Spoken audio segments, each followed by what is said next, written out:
Assalamualaikum warahmatullahi wabarakatuh. Saya Dejul Pazanid dengan NPM 18 14 15 10 58. Saya akan menjelaskan tentang nasi kuning di kota Manado, bagaimana dia berperan di daerah tersebut dan bagaimana dia meningkatkan income Indonesia dan di bidang kewirausahaan sendiri. Saya akan menjelaskan bagaimana naik turunnya Indonesia di bidang perekonomian. Saya akan memulai dengan peranan-peranan aspek di dalam ekonomi. Yang pertama dia teknologi.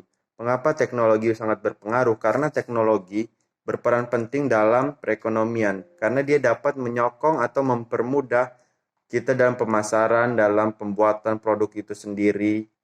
Yang kedua adalah masyarakat. Mengapa masyarakat? Apabila masyarakatnya mau, semua akan lebih mudah terbuat atau terbentuk.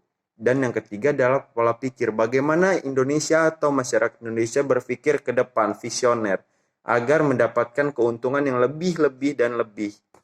Dan selanjutnya adalah pemasaran. Bagaimana cara kita memasarkan produk kita atau nasi kuning tersebut. Nasi kuning ini memasarkan dari mulut ke mulut atau cara pemasarannya dari mulut ke mulut.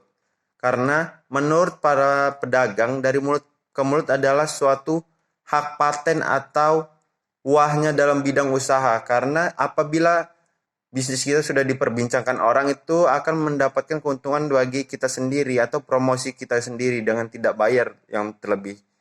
Yang kedua adalah di media sosial. Karena di zaman sekarang ini media sosial sangatlah berpengaruh terhadap ekonomi kita. Bagaimana kita packaging kita dalam nasi kuning tersebut dan lain-lain. Bagaimana orang memasarkan yang selanjutnya.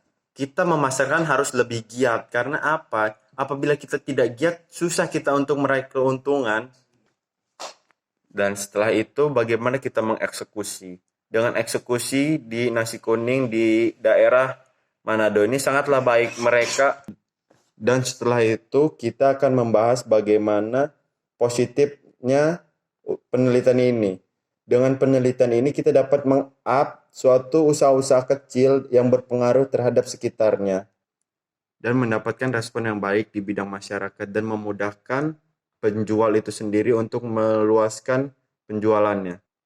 Dan setelah kita lakukan penelitian ini, kita menarik kesimpulan bahwa nasi kuning atau usaha-usaha yang kecil ini berpengaruhlah sangat besar terhadap perekonomian dan kita dapat menarik para pengangguran di Indonesia ini dan dapat memperkerjakan pengangguran dan tidak ada lagi masyarakat miskin untuk kedepannya. Dan ini sangatlah berpengaruh terhadap kenaikan ekonomi Indonesia dan pemerintah sangatlah menganjurkan bidang-bidang usaha seperti di dan nasi kuning di Manado ini sangatlah berpengaruh di daerah sekitarnya. Sekian presentasi dari saya. Terima kasih. Assalamualaikum warahmatullahi wabarakatuh.